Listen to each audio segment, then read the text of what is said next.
যে বিশ্ব ধরিত্রী দিবস বা ওয়ার্ল্ড আর্থ ডে, সেই উপলক্ষে বর্ধমান সদর পেয়ারা নিউট্রিশন ওয়েলফেয়ার সোসাইটি এবং আরও বেশ কিছু সংগঠন, যেমন আমাদের বোরসুল থেকে এসেছে doctor Abdul Kalam trust for education and charity, বর্তমানে রয়েছে Burdwan society for animal welfare, তার সঙ্গে rural health care provider association, ক্রেতা সুরক্ষা থেকে রয়েছেন আমাদের আল হাজি গোলাম মঈনুদ্দিন স্যার।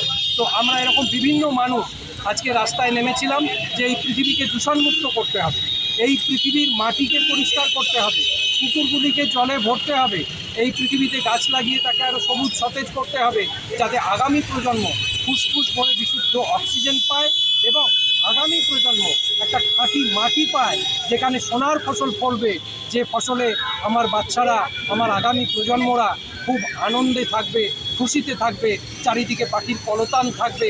এই বিষয়টাকে সুনিশ্চিত করার জন্য বিশ্ব ধরিত্রী দিবসে প্রাকৃতিক সম্পদগুলির যোগ্য ব্যবহার করার জন্য এবং পুনর্নবীকরণ যে শক্তিগুলি আছে সেইগুলিকে ব্যবহার করার ডাক দিয়ে আজকে আমরা রাস্তায় নেমেছি।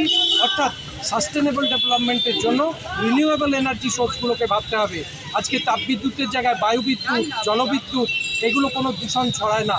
এই বিকল্প শক্তি সৌরবিদ্যুৎ, এইগুলোর কথা আমাদেরকে ভাবতে হবে। আমাদের আরও বেশি পরিবেশ সচেতন হতে হবে।